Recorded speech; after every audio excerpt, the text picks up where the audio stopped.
बनती हैं वो आग के अंदर, चूल्हे के ऊपर, भट्टी के ऊपर तैयार होती है। आज मैं एक खंड के अंदर तैयार होने वाला नुस्खा पेश करके जा रहा हूँ। जो हमारे शहरी लोग हैं जो आग नहीं दे सकते, भट्टी नहीं लगा सकते, वो भी इस नुस्खे से मुस्तफीद हों।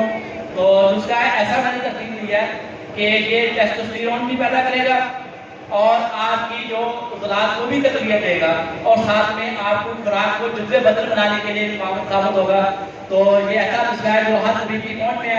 आपने क्या करना है कि 1 तोला शिकरत लेनी है, 1 तोला सिमरफाब लेना है, कांजी नहीं लेना जो अच्छा मिल जाए मार्केट में एक्सपायर ना हुआ। तो आपने इसके अंदर सिर्फ आधा किलो भेड़, बकरी या भैंस का दूध 1-1 चम्मच करके खत्म कर देना है।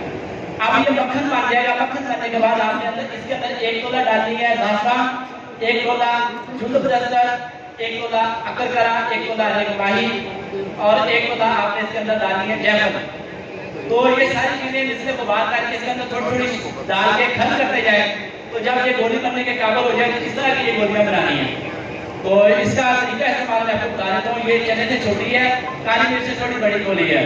तो सुबह मरीज को 10-11 दाने पिस्ते के खिलाएं। उसके बाद सौंफ वाला उबला हुआ दूध, उसके साथ 1 पाव दूध के साथ आप एक गोली मरीज को खिला दें।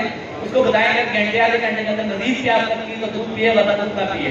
क्योंकि जिस मरीज के अंदर ज्यादा दूध आपका फुकदान होगा, ज्यादा खुश्की का मरीज होगा, वो इस गोली के साथ किलो दूध पी जाएगा, ज्यादा किलो पीगा। जिसके अंदर दूध पहले ज्यादा होगी, मोटा मरीज होगा, बलगनी मरीज होगा, उसको दूध कम इस्तेमाल करना पड़ेगा। तो ये गोली का सैंपल मैंने आपको चेक करवा दिया है। तो ये मैं हमारे जो यूनिवर्सिटी से बानी है, एक इनको लेके भी कर रहा हूँ। ये नेक्स्ट वर्कशॉप पे आपको इसका फीडबैक देंगे। सर सुमल ऑक्साइड की पहचान क्या है? सुमल ऑक्साइड को उसका आप जब लेते हैं ना शीशे की माना ट्रांसपेरेंट होता है, वो ऑक्साइड होता है, जो खुरखरा हो जाता है और कलर चेंज कर जाता है, चुनने की माना जाता है, वो ऑक्साइड खुरखरा होता है। तो लिहाजा बस आपका सिंगल जो ऑक्साइड नहीं करना चाहिए। और सिंगल आपकी चैना के लिए अच्छा काम कर रही है। ये सिंगल में वो सिक्का डाल रहे हैं और सिक्का डालने की वजह से पारा उसके अंदर है नहीं। सिगरट जो है वो काम ही सिर्फ मरकरी की वजह से करती है। तो लिहाजा चाइना की सिगरट के अंदर आजकल कम पारा है, लेकिन पारा वो डाल रहे हैं। तो हमारे इंडियन दोस्तों ने उसके अंदर पारा डालना बंद कर दिया है। तो थैंक यू वेरी मच, सब दोस्तों का शुक्रिया।